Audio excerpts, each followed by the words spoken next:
नमस्कार, बहुत स्वागत है आप सभी का। मैं हूं आपके साथ नैना यादव, लेकर हाजिर हूं हमारा खास शो वर्ल्ड नाउ। इस खास शो में हम बात करेंगे दुनिया की उन बड़ी खबरों की, वो बड़ी खबरें जिनका सीधा असर दुनिया के तमाम देशों से पड़ता है। हम आपको लेकर चलेंगे दुनिया के अलग अलग कोनों में और बताएंगे कि क्या कुछ है खास आपके लिए। वर्ल्ड नाउ में आज जिन बड़ी खबरों पर हम बात करने वाले हैं वो मैं आपको बता देती हूँ। आज हम सबसे पहले बात करेंगे डोनाल्ड ट्रंप की। डोनाल्ड ट्रंप ऐसे राष्ट्रपति हैं जो दुनिया पर दबाव बनाना जानते हैं। पहले रूस पर दबाव बनाने की कोशिश की और अब कनाडा पर एक तरह से वो अपने रडार पर ले चुके हैं। दरअसल ट्रंप ने कनाडा के साथ में जो भी ट्रेड टॉक्स थे उस पर पूरी तरह से फुल स्टॉप लगा दिया, और वो भी एक ऐड की वजह से। जी हाँ, आखिर ऐसा क्या था उस ऐड में जो अमेरिका के राष्ट्रपति तिलमिला गए? कनाडा के ऐड से ट्रेड का आखिर क्या लिंक है, इसके बारे में भी हम बात करेंगे। और इसके साथ ही बात करेंगे उस टैरिफ की जो ट्रंप ने कनाडा पर लगाया है। ट्रंप के टैरिफ से कनाडा भी प्रभावित हो रहा है। नुकसान से बचने के लिए ट्रेड टॉक की जा रही थी, लेकिन अब वो भी रुक चुकी है। आखिर टैरिफ से कनाडा को कितना नुकसान हो रहा है, इसके बारे में भी हम बात करेंगे। और साथ ही बात करेंगे कनाडा अमेरिका के बीच में व्यापार की। आखिर दोनों देश एक दूसरे के लिए क्यों जरूरी हैं, ये भी आगे हम आपको विस्तार से बताएंगे। आज इसके अलावा बात होगी ई वेस्ट की भी। ई वेस्ट एशिया का बहुत बड़ा खतरा बनता हुआ नजर आता है। एशिया पहले से ही दुनिया के कुल ई वेस्ट का लगभग आधा हिस्सा पैदा करता है, और अब अमेरिकी कचरा भी यहाँ पर भेजा जा रहा है। आखिर ई वेस्ट होता क्या है, इससे कितना नुकसान हो रहा है, ई वेस्ट रिसाइकलिंग से कैसे 5 गुना तेजी से बढ़ रहा है, उसके पीछे की वजह क्या है। साथ ही आपको हम ये भी बताएंगे उन देशों के बारे में जो सबसे ज्यादा ई वेस्ट पैदा करते हैं।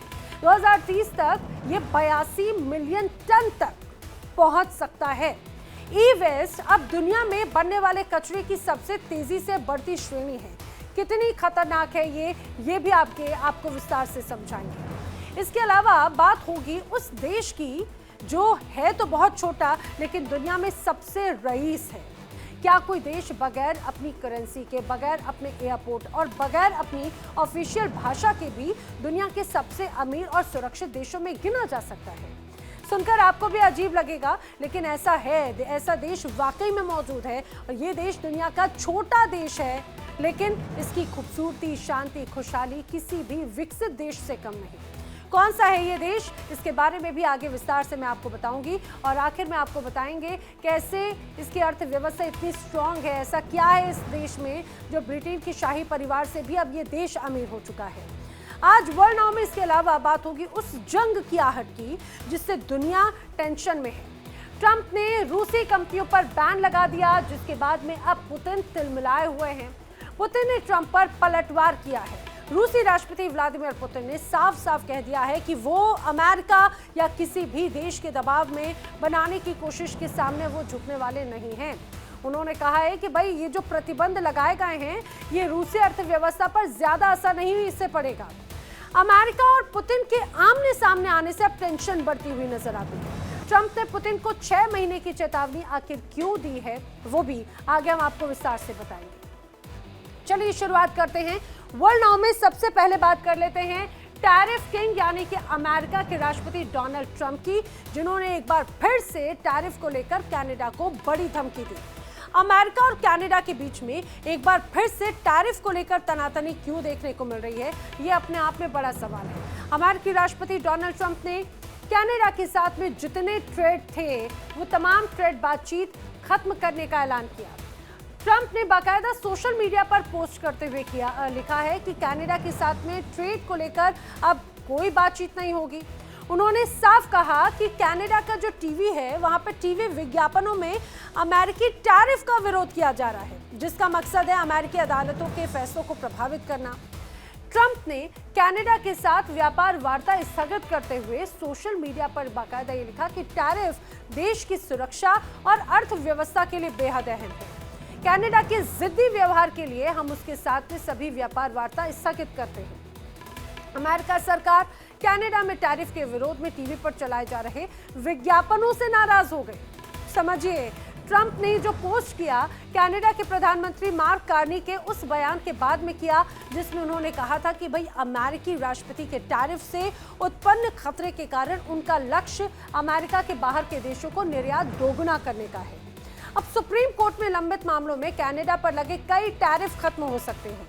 जिस विज्ञापन से ट्रंप नाराज हुए उसमें अमेरिका के पूर्व राष्ट्रपति रोनाल्ड रीगन का एक रेडियो संदेश का जिक्र है, जिसमें रोनाल्ड रीगन ने टैरिफ की आलोचना की। The Ronald Reagan presidential foundation and institute का कहना है कि कनाडा में दिखाया जा रहा विज्ञापन भ्रामक है और रोनाल्ड रीगन के भाषण को एक तरह से एडिट किया गया है। अब अमेरिकी राष्ट्रपति डोनाल्ड ट्रंप दूसरी बार पद संभालने के बाद से कई देशों के साथ में ट्रेड डील्स पर बातचीत कर रहे हैं। हालांकि उनकी जो टैरिफ वॉर नीति है उसी की वजह से अमेरिका के साथ में व्यापार करना कई देशों के लिए बहुत ज्यादा चैलेंजिंग हो चुका है। ट्रंप विदेशी देशों पर उच्च टैरिफ लगाकर दबाव बनाने की रणनीति अपनाते हैं। इसके असर के चलते कुछ देश अब अमेरिका की शर्तों पर समझौता करने को मजबूर हो गए हैं। खुश नहीं है लेकिन मजबूर है। अब कनाडा के साथ भी डोनाल्ड ट्रंप ने कुछ ऐसा ही करने की कोशिश की, व्यापार रोकने की चेतावनी दे दी। सबसे पहले आपको विज्ञापन के बारे में समझना चाहिए कि आखिर ऐसा क्या हुआ जो डोनाल्ड ट्रंप इतना ज्यादा भड़क चुके हैं। कनाडाई विज्ञापन से डोनाल्ड ट्रंप नाराज हो गए। दरअसल ओंटारियो प्रांत की सरकार ने विज्ञापन जारी किया। टैरिफ विरोध एड में पूर्व राष्ट्रपति रोनाल्ड रीगन का एक संबोधन जो है उसका संदेश का एक तरह से इसमें हिस्सा बनाया। अब रीगन का संबोधन, रोनाल्ड रीगन की स्पीच में टैरिफ की आलोचना की गई थी। रीगन के 25 अप्रैल 1987 में दिए गए एक रेडियो संबोधन को बाकायदा दिखाया गया है। रीगन ने ऊंचे टैरिफ को गलत बताया था। टैरिफ से व्यापार युद्ध होता है और लोग अपनी नौकरियां तक खो देते हैं। विज्ञापन में अमेरिका में विदेशी आयात पर टैरिफ के खतरों के बारे में भी चेतावनी दी गई। अब ओंटारियो के प्रीमियर डग फोर्ड ने बाकायदा ये विज्ञापन जारी किया और खुद को रीगन का बड़ा प्रशंसक बताया। ओंटारियो के ने रीगन के नाम का सहारा लेकर सीधे सीधे डोनाल्ड ट्रंप की नीतियों की आलोचना की है। और अब ये समझिए, जब आलोचना की गई तो ओंटारियो के रीगन के नाम का सहारा लेकर ट्रंप की नीति की आलोचना करना कनाडा को भारी पड़ा। ये जो आप पीछे तस्वीर देख रहे हैं ना, दरअसल यही वो ऐड है और बाकायदा रीगन का यही एक संदेश जो है वो उसका ऑडियो का इस्तेमाल किया गया, क्योंकि वो बेसिकली एक रेडियो मैसेज था। लेकिन ट्रंप कहते हैं कि विज्ञापन फर्जी है। ट्रंप को ये अपमान लगा है और उन्होंने कनाडा से तमाम बातचीत रोक दी है। अब ये पूरा मामला राजनीतिक और कानूनी विवाद बन चुका है। रीगन फाउंडेशन ने कहा है कि जो एड दर्शाया गया है वो उनका जो भाषण है, भाषण के हिस्से को तोड़ मरोड़ कर पेश किया गया है। साथ ही Ronald Reagan presidential foundation and institute ने कहा है कि उन्हें इस भाषण का इस्तेमाल करने की कोई अनुमति नहीं दी गई। अब कनाडा के अमेरिका के रिश्तों में काफी वक्त से पहले उतार चढ़ाव देखने को मिल रहा था। अब अमेरिका में दोबारा से सत्ता में आने के बाद ट्रंप ने यह कह दिया था कि वो कनाडा को अमेरिका का 51वां राज्य बनाएंगे। वहीं कनाडा के पीएम मार्क कार्नी इसको लेकर आग बबूला हो गए थे और उन्हें कनाडा में हुए आम चुनाव में इसका फायदा भी बाकायदा मिला। इसके बाद जब से ही डोनाल्ड ट्रंप ने टैरिफ की घोषणा की, तब से अमेरिका और कनाडा के रिश्तों में और भी ज्यादा उतार चढ़ाव देखने को मिल रहा है। बात अगर टैरिफ की करें तो अमेरिका ने कनाडा पर 35% टैरिफ लगाया, जो 1 अगस्त से प्रभावी है। इसका असर उस कनाडाई सामान पर पड़ रहा है जो अमेरिका में आयात किया जाता है। आपको दोनों देशों के बीच टैरिफ की इस लड़ाई के बारे में बताते हैं। कनाडा और अमेरिका के बीच में किस रूप में टैरिफ वॉर नजर आता है, समझिए। अब अगर फरवरी 2025 की बात करें तो अमेरिका ने कनाडा पर 25% टैरिफ लगाया था। ये फरवरी यानी कि इसी साल की शुरुआत की बात है। ऊर्जा उत्पादों पर 10% टैरिफ लगाने की घोषणा यहां पर की गई थी बाकायदा अमेरिका की तरफ से, जिसमें जो ज्यादातर चीजें हैं उसको शामिल किया गया था। ज्यादातर चीजों पर, ज्यादातर वस्तुओं पर टैरिफ था। अब इन टैरिफ के तहत 38% कनाडा के सामान आते थे, ऐसा दावा किया जा रहा है। वहीं जिसके तहत सामान की कीमतें बहुत ज्यादा बढ़ गईं, यानी कि जब आयात निर्यात का जब ये पूरा प्रोसेस चला तो कनाडा की सामान की कीमतें बढ़ गईं। कनाडा से स्टील और एल्यूमिनियम पर 50% तक का टैरिफ अमेरिका वसूलता है। अब ये समझिए, कनाडा ने भी अमेरिकी उत्पादों पर उसके बाद में जवाबी कार्रवाई करते हुए मार्च में 25% का टैरिफ लगा दिया। यानी कि फरवरी में अमेरिका की तरफ से लगाया गया, तो उसके बाद में अब मार्च में जवाब दिया कनाडा ने। अब वहीं अमेरिकी सामान प्रभावित किस रूप में हुए? मार्च इस ये पूरे टैरिफ के बाद में 29.8 बिलियन का जो डॉलर का जो अमेरिकी सामान है वो सीधे सीधे इससे प्रभावित हुआ। लगभग 30 बिलियन डॉलर आप इसे मान के चलें। वहीं कनाडा ने स्टील एल्यूमिनियम पर 25% टैरिफ लागू किया, यानी कि ये वो सामान जो एक तरह से अमेरिका से आता है। कनाडा ने स्टील एल्यूमिनियम पर जैसे 25% टैरिफ लागू किया, तो जाहिर सी बात है ये जवाबी कार्रवाई अमेरिका के लिए की गई थी। वहीं अमेरिका ने USMCA के तहत टैरिफ को स्थगित कर दिया था। बाकायदा ये भी इस बीच तल्खी जो है वो लगातार सामने आई थी। और आप इसको इस रूप में समझिए, अमेरिका ने कनाडा से आयातित वाहनों पर अप्रैल 2025 में 25% टैरिफ लागू कर दिया। और वाहनों पर भी जब जैसे ये पूरा टैरिफ लागू किया गया, तो कनाडा ने अमेरिकी वाहनों पर भी ऐसे ही टैरिफ का जो है वो रिटेलिएशन करते हुए 25% टैरिफ लागू किया। CUSMA अनुरूप वाहनों पर केवल गैर कनाडाई हिस्सों पर टैरिफ लगाया गया और ये भी बात इस दौरान स्पष्ट की गई। वही इसके तहत जो मान्य वाहन हैं उन पर टैरिफ लागू नहीं हुआ, ये इसमें स्पष्ट कहा गया था। अब ये भी बताया गया कि मई आते आते जब टैरिफ बहुत ज्यादा बढ़ता चला गया, तो कुछ क्षेत्र में कुछ टैरिफों में ढील दी गई, कुछ में थोड़ी रियायत दी गई। वहीं अमेरिकी सरकार ने बाकायदा मई 2025 में उन्हें एक तरह से निरस्त कर दिया। आप समझिए, ऑटोमोबाइल और ऑटो पार्ट्स के लिए टैरिफ को स्थगित मई 2025 में कर दिया गया था। प्रधानमंत्री मार्क कार्नी और डोनाल्ड ट्रंप के बीच में व्हाइट हाउस में मई 2025 में ही मुलाकात हुई थी। माना जा रहा था कि शायद सारी चीजें ठीक हैं। बैठक में दोनों नेताओं ने व्यापारिक संबंधों पर बातचीत की, जो तल्खियां हैं उन्हें सुधारने की बात की और USMCA समझौते के लिए बाकायदा एक तरह से बातचीत शुरू की गई। माना जा रहा था कि अब थोड़ी जो तल्खी है वो खत्म होगी। लेकिन जुलाई में क्या हुआ? 1 अगस्त 2025 से कनाडा पर 35% टैरिफ लागू करने का ऐलान डोनाल्ड ट्रंप की तरफ से किया गया इस पूरी मुलाकात के बाद। अब कनाडा से आने वाली जो अवैध दवाइयां हैं और जो सामग्री हैं उन पर बड़ा टैरिफ जो है वो जरूर अमेरिका की तरफ से लगाया गया। फैंटानिल तस्करी के आरोपों के आधार पर भी नाराजगी लगातार डोनाल्ड ट्रंप की तरफ से की गई थी। वो ड्रग्स या फिर अवैध वस्तुओं को लेकर लगातार सख्ती दर्शाते रहे हैं। अब इसके बाद में फिर से जवाबी कार्रवाई पर 35% टैरिफ बढ़ाने की धमकी भी लगातार जो है इस देश की तरफ से दी गई। वहीं 35% टैरिफ लागू करने का ऐलान अगस्त 2025 में किया गया। तो ये टैरिफ लगातार बढ़ते चले गए। कनाडा ने व्यापारिक वार्ता को एक बार फिर से शुरू करने के संकेत दिए थे। माना जा रहा था कि शायद दोनों तरफ से हरी झंडी मिल रही है। CUSMA के तहत कनाडाई उत्पादों को टैरिफ मुक्त रखने की इच्छा यहां पर कनाडा के प्रधानमंत्री की तरफ से जताई गई। लेकिन उसके बाद में कनाडा ने जो ज्यादातर अमेरिकी सामान है उस पर 25% टैरिफ हटा दिया और ये संकेत दिया कि वो एक तरह से इसके पक्ष में हैं। स्टील, एल्यूमिनियम, ऑटोमोबाइल पर जो टैरिफ है उसे जारी रखते हुए बाकी कई अन्य जो वस्तुएं थी उस पे से टैरिफ को कम कर दिया गया। अब समझिए, लेकिन अक्टूबर 2025 में डोनाल्ड ट्रंप ने सभी व्यापार वार्ता बंद करने का ऐलान कर दिया। वजह थी एक एडवर्टीजमेंट, वो एडवर्टीजमेंट जिसमें डोनाल्ड ट्रंप की इन्हीं टैरिफ नीतियों का एक तरह से जिक्र किया गया था, जो डोनाल्ड ट्रंप को रास नहीं आया। टैरिफ को लेकर विज्ञापन पर राष्ट्रपति डोनाल्ड ट्रंप ऐसे भड़के कि उन्होंने कहा कि अब कोई भी इस तरह से डील टॉक नहीं होगी, अब कोई भी बातचीत इस रूप में नहीं होगी। वैसे ट्रंप के पहले कार्यकाल में US मैक्सिको कनाडा समझौता हुआ, जिसे USMCA कहा जाता है। इसके तहत कवर होने वाले सामान टैरिफ से मुक्त हैं।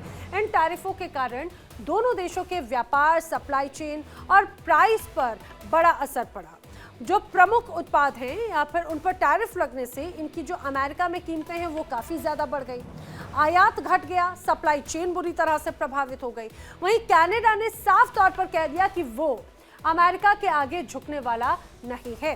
अब इसी महीने की शुरुआत में उन्होंने मार्क कार्नी की पहले आधिकारिक यात्रा के दौरान व्हाइट हाउस में उनकी मेजबानी की थी और उस समय दोनों पक्षों ने आशावादी रुख दिखाया था। ट्रंप और कार्नी को एक तरह से संबंधों को फिर से सुधारने और भारी शुल्क दरों पर फिर से विचार करने पर चर्चा करते हुए देखा गया और काफी अच्छी मुलाकात नजर आ रही थी। जो तस्वीर सामने आई थी उसमें सभी के चेहरे खिले हुए थे, मुस्कुराते हुए यहाँ पर तस्वीर नजर आई। ट्रंप को खुश करने के चक्कर में कनाडाई प्रधानमंत्री जो थे उनकी तारीफों के पुल बांधते हुए नजर आए। कार्नी ने तो डोनाल्ड ट्रंप को मई में भारत पाकिस्तान युद्ध को समाप्त करने का श्रेय तक दे दिया था। कार्नी आखिरकार ट्रंप से ये आश्वासन लेकर वॉशिंगटन से रवाना हुए कि दोनों पक्ष स्टील और एल्यूमीनियम जैसे क्षेत्रों में समझौतों पर हफ्तों से बातचीत कर रहे थे, लेकिन ट्रंप की घोषणा ने इसे पूरी तरह से रोक दिया। ट्रंप के फैसले के बाद कनाडाई पीएम मार्क कार्नी ने कहा कि ट्रंप प्रशासन के साथ में व्यापक व्यापार समझौता अब पहुंच से बहुत ज्यादा बाहर है। हालांकि अगर बात व्यापार की करें तो अमेरिका और कनाडा एक दूसरे के सबसे बड़े व्यापारिक साझेदार हैं, इसमें कोई शक नहीं। जहां पर एक तरह से देखा जाए तो हर बार ऐसी ही तस्वीर जो है वो नजर आती है। हर रोज लगभग 15,000 करोड़ रुपए के सामान और सेवाओं का आदान प्रदान होता है। अमेरिका का सबसे बड़ा एक्सपोर्ट बाजार कनाडा है और कनाडा के लिए भी अमेरिका सबसे बड़ा इंपोर्ट और एक्सपोर्ट बाजार है। कनाडा अमेरिका का दूसरा सबसे बड़ा निर्यात बाजार और तीसरा सबसे बड़ा ये कहा जाए कि क्षेत्र जो है वो नजर आता है। इसको इस रूप में समझिए कि एक्सपोर्ट बाजार कनाडा अपने आप में किस रूप में बड़ा रूप लेता हुआ नजर आता है, सबसे बड़ा आयात स्रोत माना जाता है। अमेरिका कनाडा व्यापार किस रूप में है, आइए वो मैं आपको जरा समझाती हूँ। यहाँ पर अगर देखा जाए तो कुल ट्रेड 79 लाख करोड़ का होता है और अमेरिका से एक्सपोर्ट 38 लाख करोड़ का है। अमेरिका का कुल निर्यात का लगभग 18 से 20% ये है। कनाडा से इंपोर्ट होता है, आप समझिए, वहीं 41 लाख करोड़ अमेरिका के ये कहा जाए कि जो कुल आयात का लगभग 16 से 18% एक तरह से नजर आता है। वहीं आपको कनाडा की लगभग 70% निर्यात अमेरिका का ही एक तरह से होता है और अमेरिका के साथ में अपने आप में कनाडा के जो तमाम रिश्ते हैं वो इसी रूप में नजर आते हैं। और जैसा मैं आपको बार बार बता रही हूँ, अमेरिका कनाडा दोनों की अर्थव्यवस्थाएं एक दूसरे से जुड़ी हुई हैं, लेकिन 2025 में टैरिफ विवादों के कारण व्यापार में उतार चढ़ाव देखा जा रहा है। USMCA United States Mexico Canada agreement दोनों देशों के बीच एक अहम समझौता था और ये 2020 में लागू हुआ था और ये जो समझौता मुक्त व्यापार को बढ़ावा देता है। 2026 में इसकी समीक्षा होनी है। यूएसएमसीए के तहत 81% आयात पर छूट होती है। अब आपको ये भी बताते हैं कि दोनों देशों के बीच में आखिर किन चीज़ों का इंपोर्ट एक्सपोर्ट होता है। अमेरिका से कनाडा के अगर एक्सपोर्ट की मैं बात करूं तो अमेरिका से जो कनाडा को एक्सपोर्ट होता है उसमें गाड़ियां और उनके पार्ट्स हैं, जिसमें बताया जाता है लगभग 66.8 बिलियन डॉलर का कारोबार जो है वो हर साल होता है। इतना ही नहीं, गाड़ियां और पार्ट्स के अलावा कार, ट्रक और उनके पुर्जे निर्यात एक तरह से किए जाते हैं। ये अमेरिका से कनाडा को एक्सपोर्ट किया जाता है, जो व्यापार को एक बहुत बड़ा महत्वपूर्ण हिस्सा एक तरह से माना जाता है। देशों के बीच में मजबूत ऑटोमोटिव आपूर्ति श्रृंखला जो है वो इस पूरी चीन के साथ में नजर आती है और यही वजह है कि सबसे बड़ा हिस्सा एक्सपोर्ट का यही माना जाता है।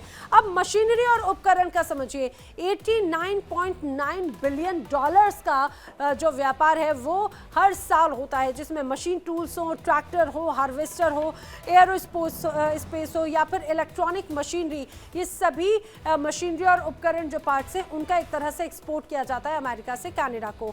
औद्योगिक और निर्माण क्षेत्रों के लिए ये बहुत ज़्यादा महत्वपूर्ण है और इसीलिए इन दोनों के बीच का गेटवे भी अपने आप में बहुत इंपॉर्टेंट है। अब इंडस्ट्रियल सप्लाई समझिए, इंडस्ट्रियल सप्लाई का एक बहुत बड़ा हिस्सा अमेरिका से कनाडा को एक्सपोर्ट होता है। 101 बिलियन डॉलर का कारोबार जो है वो दोनों देशों के बीच में साझेदारी के साथ में होता है। इंडस्ट्रियल सप्लाई में अमेरिका से कनाडा को निर्यात का सबसे बड़ा हिस्सा जो है वो जाता है। इसको इस रूप में आप समझिए, अमेरिका और कनाडा के बीच में रासायनिक उत्पाद, प्लास्टिक और खनिज उर्वरक के तौर पर भी एक बड़ा गेटवे, एक बड़ा व्यापार जो है वो तस्वीर नजर आती है। तो ये इंडस्ट्रियल सप्लाई की बात हो गई, लेकिन अब बात जरा इलेक्ट्रॉनिक्स की बात करें। मौजूदा वक्त में 28.3 बिलियन डॉलर का व्यापार अमेरिका और कनाडा के बीच में होता है। अमेरिका से कनाडा को एक्सपोर्ट किया जाता है, जिसमें चाहे बात स्मार्टफोन्स की हो, लैपटॉप की हो, टेलीविजन की हो, हेडफोन या बैटरी, यानी कि ये आज के वक्त में लोगों की नेसेसिटी का एक तरह से हिस्सा है। इसका एक तरह से उनके बीच व्यापार होता है। अब ऊर्जा के क्षेत्र में, पावर के क्षेत्र में 151 बिलियन डॉलर का व्यापार एक तरह से दोनों देश करते हैं और अमेरिका से कनाडा को ये एक्सपोर्ट किया जाता है, जिसमें चाहे बात क्रूड ऑयल की हो, प्राकृतिक गैस की हो, पेट्रोलियम उत्पाद की हो या फिर बिजली की बात हो। ये सारी चीज़ें एनर्जीज की वो सीधे सीधे दोनों देशों के बीच में एक बड़ा रूप नजर आती है।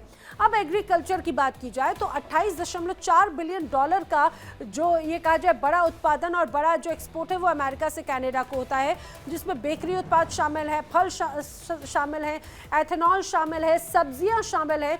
इसका बड़ा व्यापार भी दोनों के बीच में है, जो एक्सपोर्ट करता है अमेरिका से कनाडा।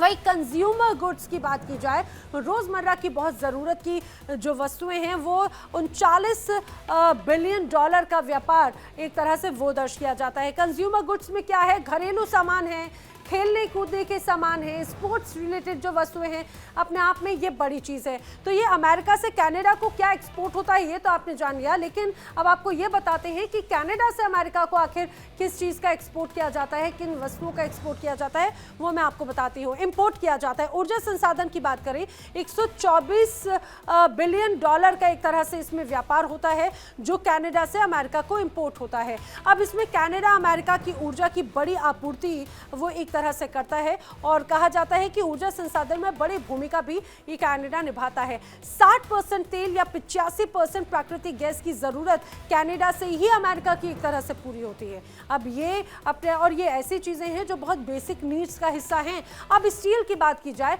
तो 12.1 बिलियन डॉलर का जो स्टील है वो कनाडा से एक तरह से अमेरिका को इंपोर्ट होता है। अब आपको इस रूप में समझिए, स्टील में क्या, जैसे अमेरिका के आयात का जो बड़ा हिस्सा है वो लगभग 91% का है। अब आपको ये समझिए कि कनाडा अमेरिका का सबसे बड़ा स्टील आपूर्तिकर्ता भी है, और तो एक बड़ा बिजनेस जो है वो जरूर नजर आता है, खासतौर से कनाडा के साथ में। 6 million metric ton steel Canada से ही यूएस को जाती है, और वही एल्यूमिनियम की बात करें तो 14.1 बिलियन डॉलर का बड़ा बिजनेस एल्यूमिनियम जो है वो कनाडा से अमेरिका को जाता है। अमेरिका के आयात का अगर हिस्सा देखा जाए तो लगभग 94% है, 94%। वही दूसरी तरफ लगभग 50% कनाडा से ही इसका बड़ा हिस्सा आता है, और इसकी बहुत बड़ी मात्रा कनाडा ही एक तरह से उसकी आपूर्ति यूएस को करता है। वहीं एल्यूमिनियम में लगभग 3.4 million metric ton aluminium import करता है कनाडा यूएस को। वहीं इसके अलावा वाहन और ऑटो पार्ट्स की अगर बात करें तो 66.8 बिलियन डॉलर का जो ऑटो पार्ट्स या फिर गाड़ियां हैं वो एक तरह से इंपोर्ट की जाती हैं, जिसमें कनाडा से कार हुआ, ट्रक और इनके जो पुर्जे हैं वो अमेरिका में एक तरह से पहुंचाए जाते हैं, अमेरिका को दिए जाते हैं।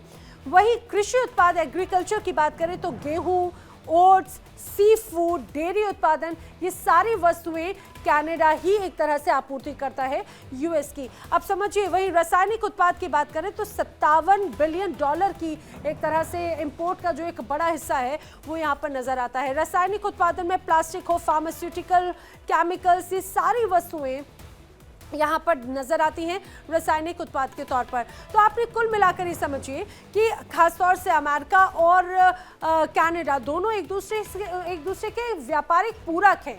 2025 में अमेरिका ने कनाडा से आयोजित स्टील और एल्यूमिनियम पर 50% टैरिफ लागू किया, जो पहले के 25% से 2 गुना था। अब इसका जवाब कैसे आया? इसके जवाब में कनाडा ने अमेरिका के उत्पादों पर 25% टैरिफ लगा दिया, जिससे दोनों देशों के बीच में व्यापारिक तनाव बढ़ना शुरू हो गया था। वो बड़ी तस्वीर नजर आई थी। हालांकि व्यापार को लेकर दोनों देशों में कई बार समझौते जरूर हुए, समय समय पर होते रहे, जो दोनों देशों के आर्थिक रिश्तों को सुरक्षित करती है। NAFTA ने 1994 में अमेरिका, कनाडा और मैक्सिको के बीच में टैरिफ मुक्त व्यापार का युग शुरू किया। अब अमेरिका कनाडा में जो तमाम समझौते हुए वो भी समझिए। NAFTA यानी कि northern American free trade agreement 1994, America, Canada, Mexico में समझौता हुआ। तीनों देशों के बीच में टैरिफ कम करना, आर्थिक सहयोग और निवेश को बढ़ाना एक तरह से बड़ा उद्देश्य था। इसमें अगर बात की जाए तो ऑटोमोबाइल्स, कृषि और ऊर्जा में व्यापार जरूर बढ़ा। ट्रेड नियमों को अपडेट करना भी इसका एक बड़ा जो उद्देश्य है वो नजर आया। USMCA, United state Mexico Canada agreement, जो 2020 का हिस्सा है, उसमें NAFTA की जगह पर इसे लागू किया गया। अमेरिका, कनाडा, मैक्सिको के बीच में नए नियम और नई सुरक्षा जो है उस पर बातचीत हुई। 85% सीमा पार व्यापार पर कोई भी शुल्क इस दौरान नहीं लगता। वहीं 75% कार के भागों को कहा जाता है कि अमेरिका, कनाडा, मैक्सिको में निर्मित होना चाहिए, ये भी इसका हिस्सा है। अमेरिका में कामगारों को उचित मजदूरी सुनिश्चित करना इसका हिस्सा है। ई-कॉमर्स और डेटा प्रवाह को भी एक बड़ा सपोर्ट, इसका एक बड़ा हिस्सा नजर आता है, इस समझौते का एक बड़ा हिस्सा है। है। अब स्टील और एल्यूमिनियम टैरिफ समझौते की अगर बात करें तो 2018-2025 में अमेरिका ने 2018 में स्टील और एल्यूमिनियम पर टैरिफ लगाए थे। कनाडा और अमेरिका ने कुछ उत्पादों पर रियायतें और ढील दी। व्यापार विवाद को हल करना और सुरक्षा के लिए डील इसमें शामिल है। जब से अमेरिका ने टैरिफ लगाया है उसका असर कनाडा की अर्थव्यवस्था पर बड़े स्तर पर नजर आया। घरेलू उपकरण जैसे कि रेफ्रिजरेटर हो, वॉशर्स हो, ड्रायर हो, HVAC यूनिट्स की कीमतें लगातार बढ़ती नजर आई।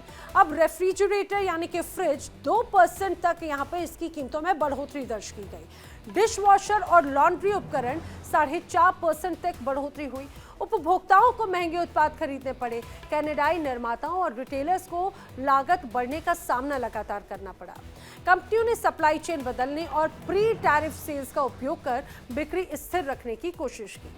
बात अगर हम कनाडा की अर्थव्यवस्था की करें और टैरिफ के असर की जाए तो कनाडा पर टैरिफ का किस रूप में असर नजर आता है, समझिए।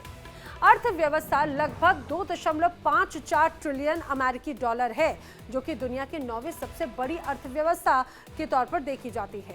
टैरिफ से 2025 की दूसरी तिमाही में लगभग 1.6% की गिरावट दर्ज की गई। ऑटोमोबाइल्स, स्टील और एल्यूमिनियम निर्यात में 7.5% की गिरावट दर्ज की गई। वहीं सितंबर 2025 तक महंगाई दर 2.4% तक पहुंच गई। खाने की चीजों की कीमतों में 3.5% की वृद्धि हुई, तो वहीं महंगाई दर 2026 में 2.5% तक बढ़ने का अनुमान है। साफ है, अगर कनाडा अमेरिका के बीच में इसी तरह से टैरिफ की वजह से ट्रेड वॉर जारी रहा तो कनाडा पर इसका भारी इंपैक्ट हो सकता है। क्या कनाडा का अगला कदम कुछ और बड़ा रूप में नजर आएगा, अब ये देखने वाली बात है। चलिए अब आगे बढ़ते हैं, बात कर लेते हैं वर्ल्ड नाउ में अगली खबर की। अमीर देशों से निकलने वाला इलेक्ट्रॉनिक कचरा यानी कि ई वेस्ट अब साउथ ईस्ट एशिया के लिए एक बड़ी चिंता बन चुका है। कई अमेरिकी कंपनियां और पश्चिमी देश अपने पुराने गैजेट्स और इलेक्ट्रॉनिक डिवाइस का कचरा एशियाई देशों में भेज रहे हैं। सबसे पहले आपको बताते हैं कि आखिर ये ई वेस्ट क्या है जिसको लेकर इतनी ज़्यादा चर्चा है। दरअसल ई वेस्ट को समझिए, खराब इलेक्ट्रॉनिक उपकरण वो ई वेस्ट की श्रेणी में आते हैं। इलेक्ट्रॉनिक उपकरणों में इस्तेमाल जहरीले केमिकल्स इसमें शामिल होते हैं जो कि पर्यावरण के लिए बहुत ज़्यादा घातक होते हैं। आमतौर पर खराब हो चुके इलेक्ट्रॉनिक उपकरण को ही ई वेस्ट कहा जाता है। ई वेस्ट ऐसे पदार्थ होते हैं जो इलेक्ट्रॉनिक उपकरणों में इस्तेमाल होते हैं। ई वेस्ट में ऐसे जहरीले केमिकल्स भी शामिल होते हैं जो पर्यावरण के लिए खतरनाक साबित होते हैं। यानी कि आपके घर का फ्रिज हो, आपके घर का एसी हो, टेलीविज़न हो या फिर मोबाइल या लैपटॉप, कंप्यूटर जो खराब हो चुके हैं वो सब ई वेस्ट की कैटेगरी में ही है। और ये ई वेस्ट पूरी दुनिया के लिए उतना ही ज़्यादा खतरनाक है जितना कि ग्लोबल वार्मिंग। क्यों? क्योंकि ई वेस्ट ऐसा जहर है जो ना सिर्फ पर्यावरण बल्कि आपकी सेहत को भी बड़ा नुकसान पहुंचाता है और आपको पता तक नहीं चलता। हर साल अमेरिका में लाखों टन पुराने मोबाइल फ़ोन, लाखों टन कंप्यूटर्स और अन्य इलेक्ट्रॉनिक सामान बर्बाद होते हैं। लेकिन इन इलेक्ट्रॉनिक कचरों का सफ़र सिर्फ अमेरिका तक नहीं रुकता। समझिए, उनका जो बड़ा हिस्सा है वो दक्षिण पूर्व एशियाई देशों और यहाँ तक कि मध्य पूर्व में भी भेजा जा रहा है, जहाँ पर ये पर्यावरण और लोगों के लिए गंभीर खतरा बना हुआ है। अमेरिका का ये ई वेस्ट, जिसे कभी स्मार्ट डिवाइस कहा जाता था, वो अब दक्षिण पूर्व एशिया के लिए एनवायरमेंटल बॉम्ब बन चुका है। दुनिया भर में हर साल करीब 5 करोड़ टन ई वेस्ट निकलता है और इसमें जो सबसे बड़ा हिस्सा है वो है अमीर देशों का। अब ये कचरा समझिए जो स्थानीय पर्यावरण है उससे बड़े रूप में डैमेज करता है। दक्षिण पूर्व एशिया के तमाम देश जैसे कि मलेशिया हो, थाईलैंड हो, इंडोनेशिया और वियतनाम तक यहाँ पर ये पूरा अब ई वेस्ट पहुँचा है और उस पर इम्पैक्ट करता है। अब ग्लोबल ई वेस्ट की सिचुएशन क्या है वो समझिए। वैश्विक ई कचरे का उत्पादन बहुत तेजी से बढ़ता है। इसमें पुराने mobile phone, computers, television, refrigerators और अन्य इलेक्ट्रॉनिक उपकरण भी शामिल हैं। साल 2010 में ये 34 मिलियन टन हुआ करता था। अब ग्लोबल ई वेस्ट मॉनिटर के अनुसार 2019 में दुनिया में लगभग 5.36 करोड़ मीट्रिक टन ई कचरा निकला है। साल 2022 में वैश्विक ई कचरे का उत्पादन 62 मिलियन टन हुआ और केवल 13.8 मिलियन टन ई कचरे को ही रिसाइकल किया जा सकता है, उसके अलावा नहीं। अब 2030 तक का अनुमान जानिए। जिस तरह से अभी ई वेस्ट बढ़ रहा है, कई रिपोर्ट्स कहती हैं कि 2030 तक ये ई वेस्ट 82 मिलियन टन तक पहुंच सकता है। दुनिया भर में ई वेस्ट बहुत बड़ी चुनौती है। वहीं अनुचित तरीके से रिसाइकल होने पर भी पर्यावरण और मानव स्वास्थ्य को बड़ा नुकसान हो सकता है। इन देशों के पास ना तो इतनी आधुनिक रिसाइकलिंग सुविधाएं हैं, ना ही सफिशिएंट रेगुलेशन। नतीजा ये होता है कि इससे निकलने वाले जो जहरीली धातु है या फिर रसायन, वो सीधे सीधे मिट्टी या फिर पानी में घुल जाते हैं। अब ई वेस्ट में जो मौजूद सीसा यानी कि लीड, पारा, मरकरी है और कैडमियम जैसे रसायन हैं, वो ना सिर्फ पर्यावरण के लिए जहरीले होते हैं बल्कि स्थानीय आबादी की सेहत के लिए भी खतरा है। कई जगहों पर बच्चे खुले में इस कचरे को जलाकर सोना और तांबा निकालते हैं। अब हाल ही में जो रिपोर्ट्स आई उसमें बड़े खुलासे हुए। उसमें खुलासा ये हुआ कि कुछ अमेरिका और यूरोपीय कंपनियां रिसाइकलिंग के नाम पर अपना ई वेस्ट दक्षिण पूर्व एशिया पर भेज रही हैं, ताकि जो सख्त एनवायरमेंटल रेगुलेशन है उससे बचा जा सके। अब एशिया तो पहले से ही दुनिया का कुल ई वेस्ट का लगभग आधा हिस्सा पैदा करता है। अब अमेरिका कचरा भी अगर यहाँ पर भेजेगा तो ज्यादातर ई वेस्ट कचरे के ढेर में डाला जाता है, जिसमें मिट्टी और पानी जहरीला होता है। बहुत सी जगहों पर बाकायदा मजदूर जो हैं बगैर किसी सुरक्षा के पुराने उपकरणों को जलाते हैं या फिर उन्हें तोड़ते हैं। जो इससे जहरीला धुआं निकलता है वो सेहत के लिए बहुत ज्यादा खतरनाक है। अब रिपोर्ट्स कहती हैं कि हर महीने लगभग 2000 कंटेनर यानी कि करीब 33,000 मीट्रिक टन ई वेस्ट अमेरिका से एशिया भेजा जा रहा है।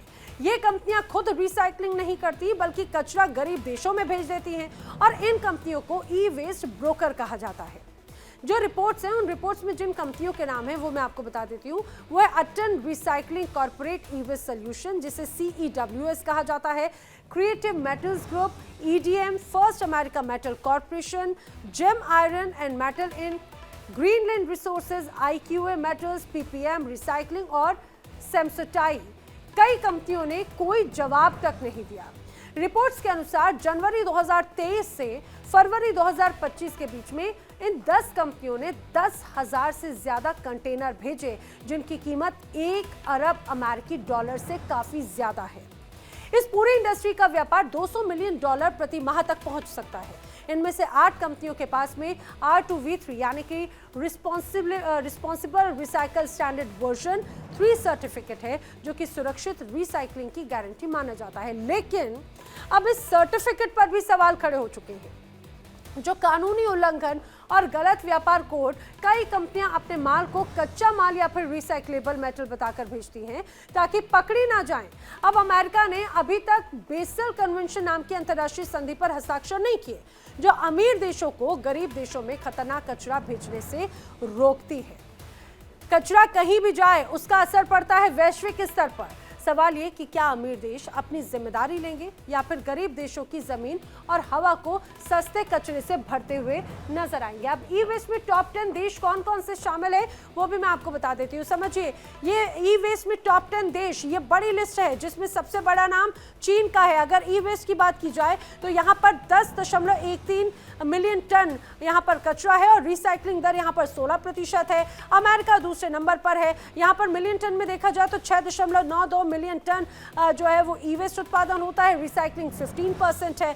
भारत 3.23 मिलियन टन ई वेस्ट का उत्पादन करता है और रिसाइकलिंग दर यहाँ पर मात्र 1% है।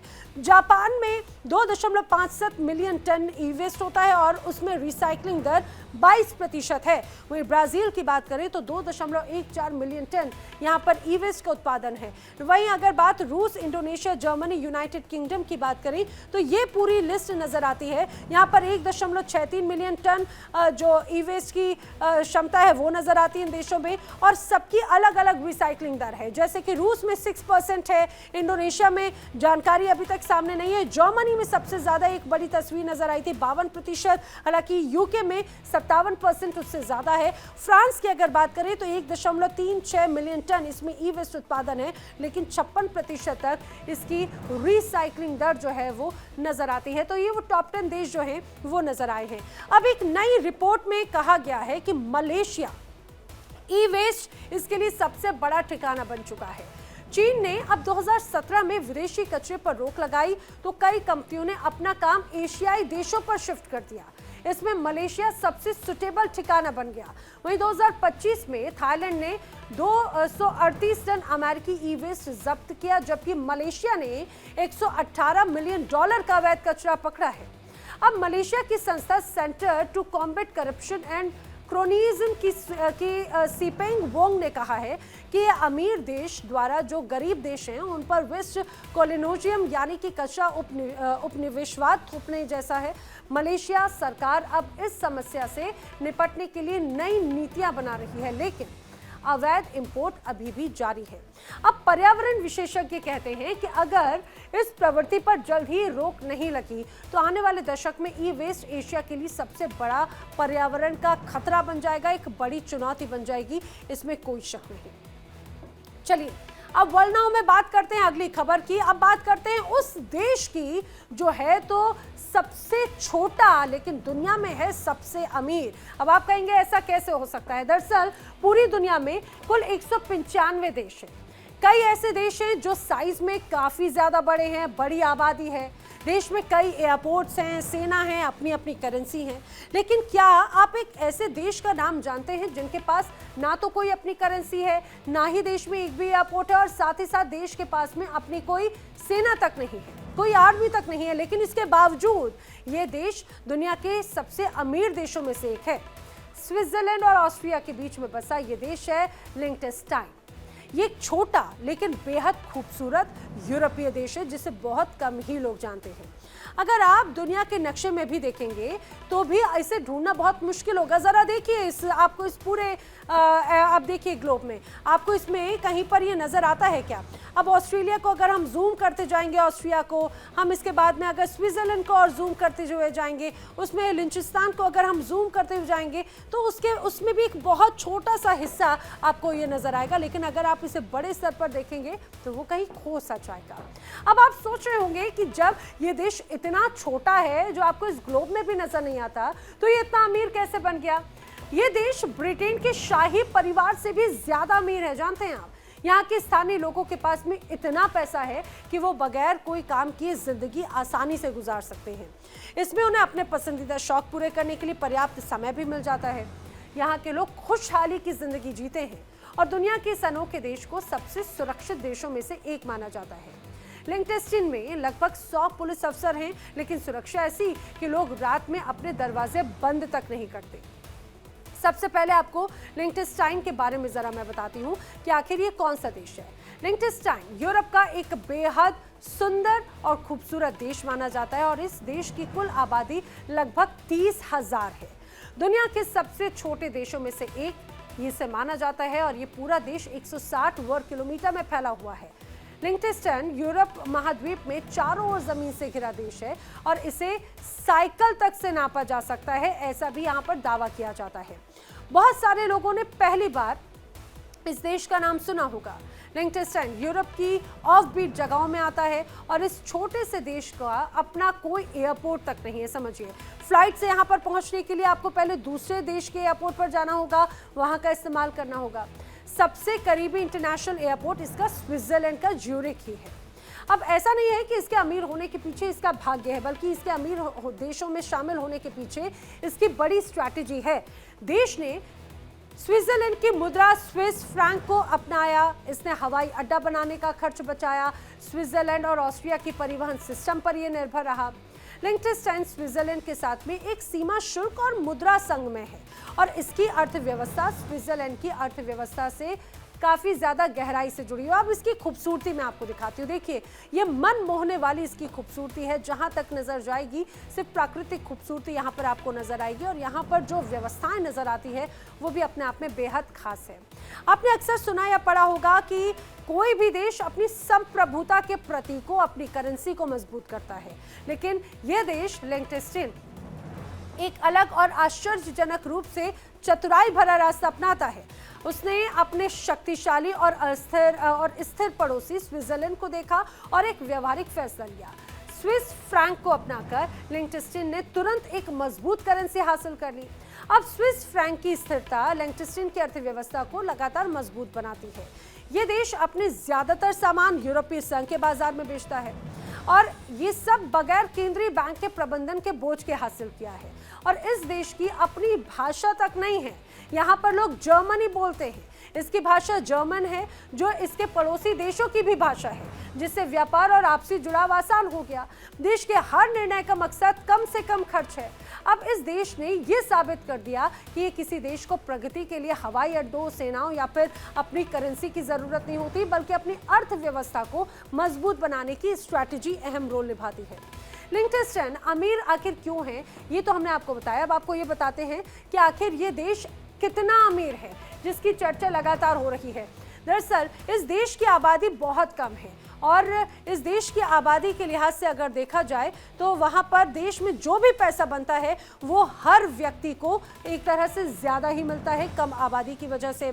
प्रति व्यक्ति आय के आधार पर यूरोप का ये दूसरा सबसे बड़ा, सबसे अमीर देश माना जाता है। प्रति व्यक्ति आय करीब 1,97,000 अमेरिकी डॉलर के रूप में यहाँ पर दर्ज की जाती है और इसी से आप यहाँ पर हर एक व्यक्ति प्रति आय के तौर पर इसकी समृद्धता को समझते हैं।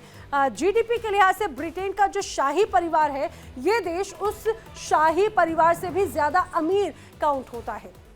लिechtenstein दुनिया का बड़ा वित्तीय और बैंकिंग केंद्र भी माना जाता है हर लिहाज से भी, और यहाँ पर बैंकिंग सेक्टर काफ़ी स्ट्रांग है, काफ़ी विकसित हैं और लोग और कंपनियाँ अपने पैसों को यहाँ पर निवेश करना चाहते हैं। ये भी बड़े दावे इस दौरान किए जाते हैं। और समझिए, यहाँ पर कंपनियाँ और निवेशकों के लिए जो टैक्स है वो बेहद कम है और यही वजह है कि इसे और भी लोग मजबूत रूप में मानते हैं। अगर मैं कॉर्पोरेट टैक्स की बात करूं तो यहाँ पर कॉर्पोरेट टैक्स दर जो है वो मात्र 12.5% है, जो अन्य देशों के मुकाबले बहुत ज़्यादा कम है। वहीं लोग और कंपनियां पैसा यहाँ पर लगाना ज़्यादा पसंद करते हैं, ये भी इसकी एक अपने आप में बहुत बड़ी वजह है। देश पर कोई बाहरी कर्ज नहीं है, अपने आप में ये बड़ी बात। अगर अभी हम देखें तो दुनिया के बड़े बड़े देश कर्ज के बोझ तले दबे हुए हैं। यहाँ पर अर्थव्यवस्था पूरी तरह से बैलेंस्ड है, स्थिर है, ये भी इस देश की बड़ी खासियत है। कम टैक्स व्यवस्था, मजबूत बैंकिंग क्षेत्र, उच्च तकनीकी उद्योग और बाहरी लोन का बिल्कुल भी ना होना यहाँ के निवासी वित्तीय रूप से इतने सुरक्षित हैं कि वो अपनी एनर्जी, अपने शौक, अपने परिवार, अपने व्यक्तिगत रुचियों पर ज़्यादा फोकस करते हैं, ना कि सिर्फ रोजगार के लिए काम करने पर। लिechtenstein एक टैक्स हेवन के रूप में फेमस है। यहाँ पर टैक्स बहुत कम या ना के बराबर होता है और यही वजह है कि लोगों के पास में यहाँ पर अच्छा खासा पैसा है। अब इस देश की सबसे दिलचस्प बातों में से एक इसका कम अपराध दर है। देश में क्राइम रेट काफ़ी कम है।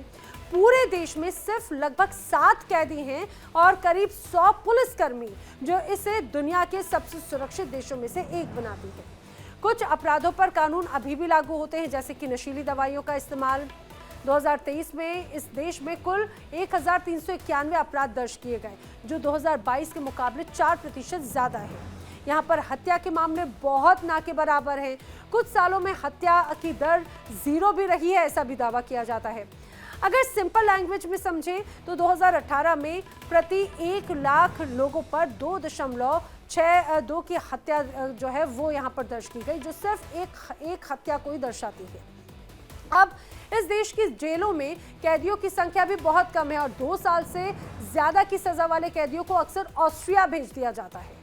अपनी कम अपराध दर के कारण इस देश को अकेले यात्रा करने वाली महिलाओं के लिए भी सबसे सुरक्षित जगहों में से एक माना जाता है।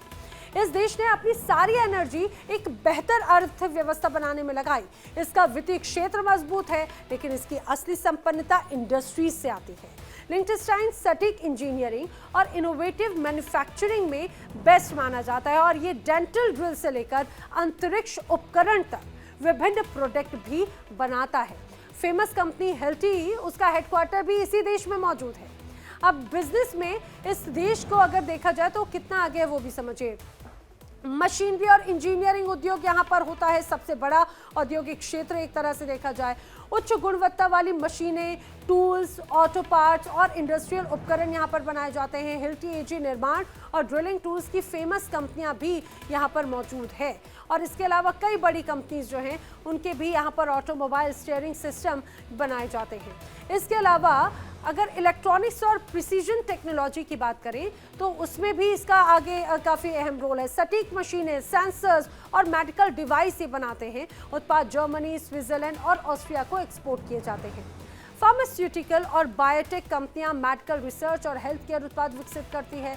नेचर फ्रेंडली दवाइयां और सप्लीमेंट्स का यहाँ पर निर्माण होता है। प्लास्टिक और केमिकल उद्योग की अगर बात करें तो अच्छी क्वालिटी के प्लास्टिक उत्पाद और रासायनिक उपकरण ही यहाँ पर बनते हैं। मशीनरी, हेल्थ केयर और ऑटोमोबाइल सेक्टर में जो उपयोग किए जाते हैं। अब समझिए, खाद्य और पेय पदार्थों में डेयरी, वाइन, चॉकलेट उत्पादन यहाँ पर बड़े स्तर पर होता है। स्थानीय बाजार और पर्यटन क्षेत्र के लिए भी बहुत अहम है। बैंकिंग और फाइनेंस के सेक्टर में सर्विस सेक्टर अर्थव्यवस्था का बड़ा हिस्सा है। बैंकिंग प्रणाली बहुत सुरक्षित और बहुत गोपनीय है। कई अंतर्राष्ट्रीय निवेशक और ट्रस्ट यहाँ पर रजिस्टर्ड हैं। टूरिज्म के लिहाज से समझिए, माउंटेन, किले और वॉडूज म्यूजियम यहाँ पर लोगों को आकर्षित करते हैं। हर साल लगभग 80,000 से ज्यादा पर्यटक यहाँ पर आते हैं और पर्यटन से आय करीब 55 से 70 मिलियन अमेरिकी डॉलर के रूप में यहाँ पर होती है। अब इस देश की अर्थव्यवस्था की एक और अनोखी बात जान लीजिए। यहाँ के जो कर्मचारी हैं, कर्मचारियों से ज्यादा यहाँ पर कंपनियां हैं। देश में जहाँ पर लगभग 30,000 निवासी हैं, यहाँ पर है 42,500 नौकरियां, जिनमें से एक बड़ी संख्या पड़ोसी देश ऑस्ट्रिया, स्विट्जरलैंड, जर्मनी से आने वाले सीमा पार कर्मचारियों की है। इनमें से लगभग 59% कर्मचारी स्विट्जरलैंड से हैं, 37% ऑस्ट्रिया से हैं। लेबर पार्टिसिपेशन रेट यहाँ पर 76.1% है, जो कि ईयू के औसत से 74.9% से ज्यादा है। और बेरोजगारी दर 2% से भी कम है, जो एक बेहद मजबूत रोजगार बाजार को क्लियरली मेंशन करता है। लिंक्डइन ने एक समय पूरे देश को किराए पर देने का अनोखा मौका दिया था। भले ही यह ऑफर अब खत्म हो चुका है, लेकिन ये छोटा सा देश आज भी घूमने वालों को खूब लुभाता है। यहाँ पर वडूज, गुटेनबर्ग के लिए सुंदर वाइनरीज, पहाड़ी रास्ते, साइकिल ट्रेल्स वाकई में देखने लायक होती हैं। साल 2010 में इस छोटे देश ने एक अनोखी मार्केटिंग योजना चलाई, जिसमें कोई भी व्यक्ति 70,000 अमेरिकी डॉलर यानी कि लगभग 58 लाख रुपए प्रति रात के हिसाब से देश किराए पर ले सकता था, वो भी कम से कम 2 रातों के लिए। इसमें 900 मेहमानों के ठहरने की व्यवस्था, 500 से ज्यादा बेडरूम और बाथरूम भी शामिल थे। हालांकि पूरे देश किराए पर लेने का जो ऑफर है वो सिर्फ एक प्रमोशनल इवेंट के तौर पर था, लेकिन ये जो छोटा सा यूरोपीय देश है वो आज भी इतिहास, संस्कृति और प्राकृतिक खूबसूरती के शौकीनों के लिए किसी स्वर्ग से कम नहीं है। ऑल्प्स की गोद में बसा ये अमीर देश अपने खूबसूरत नज़ारों और अनोखे एक्सपीरियंसेस के लिए ही जाना जाता है, इसीलिए अपने आप में बहुत खास हो जाता है। चलिए वर्ल्ड नाउ में अब बढ़ते हैं आगे। अब बात कर लेते हैं उस लड़ाई की जहां पर 2 महाशक्तियां आमने सामने हैं, रूस और अमेरिका। उनके रिश्तों में इन दिनों तनाव चल रहा है। पुतिन यूक्रेन युद्ध रोकने को तैयार नहीं, जबकि ट्रंप लड़ाई रुकवाने की पूरी कोशिश कर रहे हैं। नतीजा, ट्रंप तिलमिला गए। पहले तो ट्रंप ने रूस पर सैंक्शंस लगा दिए, फिर रूस के सहयोगी देशों पर भारी भरकम टैरिफ लगाया ताकि रूस पर दबाव बनाया जा सके, और फिर भी रूस नहीं झुका तो तिलमिलाए ट्रंप ने रूस की बड़ी तेल कंपनियों को बैन कर दिया, जिसके रूस की अर्थव्यवस्था को बड़ा नुकसान पहुंच सके। अब अमेरिकी राष्ट्रपति डोनाल्ड ट्रंप और रूसी राष्ट्रपति पुतिन के बीच में नई जंग शुरू हुई। रूसी तेल कंपनियों पर बैन के बाद अब पुतिन ने ट्रंप को खुली धमकी दे डाली है। राष्ट्रपति व्लादिमीर पुतिन ने सख्त प्रतिक्रिया दी है। उन्होंने साफ साफ कहा कि रूस कभी भी अमेरिका या किसी अन्य देश के दबाव में नहीं झुकेगा। पुतिन ने चेतावनी दी कि अगर रूस की सीमा के अंदर गहराई तक हमले किए गए तो इसका जवाब बेहद गंभीर और भारी होगा। अब पुतिन ने अमेरिकी प्रतिबंधों को गैर दोस्ताना कदम और शत्रुतापूर्ण कार्रवाई बताया। उन्होंने कहा है कि यह रूस अमेरिका के रिश्तों को मजबूत नहीं करता बल्कि कमजोर करता है। यह निश्चित रूप से रूस पर दबाव बनाने की कोशिश है, लेकिन कोई भी स्वाभिमानी देश और स्वाभिमानी लोग कभी भी दबाव में आकर कोई फैसला नहीं करते। पुतिन का मानना यह है कि इन प्रतिबंधों के कुछ परिणाम तो होंगे, लेकिन ये रूस की आर्थिक स्थिति को बहुत ज्यादा प्रभावित नहीं करेंगे। उन्होंने कहा कि रूस का एनर्जी सेक्टर मजबूत और आत्मविश्वास से भरा है। पुतिन ने यह भी कहा है कि अगर वैश्विक एनर्जी बैलेंस गिरती है तो तेल की कीमतें बढ़ेंगी, जो अमेरिका जैसे देशों के लिए असुविधाजनक होगा, खास करके जब वहां पर घरेलू राजनीतिक माहौल चल रहा हो। अब रूसी तेल कंपनियों पर बैन के बाद में पुतिन ने डोनाल्ड ट्रंप को खुली धमकी दे डाली। यूक्रेनी राष्ट्रपति ज़ेलेंस्की से बार बार मुलाकात और यूक्रेन को टॉमहॉक मिसाइल देने की खबरों के बीच में अब पुतिन ने खुले शब्दों में ट्रंप को चेतावनी दी।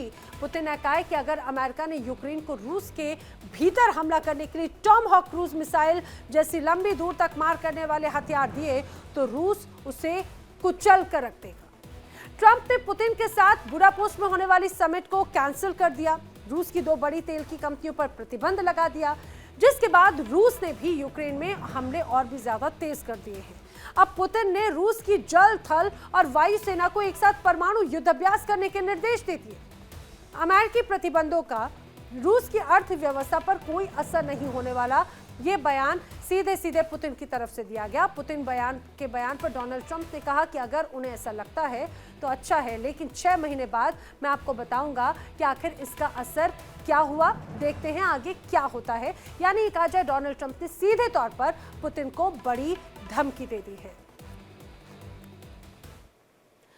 और वर्ल्ड नाउ में अब जो बारी है वो है आज के सवाल की। आज का सवाल, स्पेन किस महाद्वीप में है? आपके सामने 2 ऑप्शंस हैं, यूरोप और एशिया। इन दोनों में से क्या है सही जवाब? अगर आप जानते हैं तो अपना मोबाइल फोन उठाइए, टीवी स्क्रीन पर बताए जा रहे नंबर पर आप हमें जवाब दे सकते हैं। सही जवाब देने वाले लकी विजेता को मिलेगा शानदार इनाम। और बारी कल पूछे गए सवाल का जवाब देने वाले विजेता का नाम जानने की। कल पूछे गए सवाल के विजेता हैं विजेंद्र कुमार, जो कि बिहार पटना के रहने वाले हैं। विजेंद्र कुमार जी, आपको इंडिया डेली टीम की तरफ से बहुत शुभकामनाएं।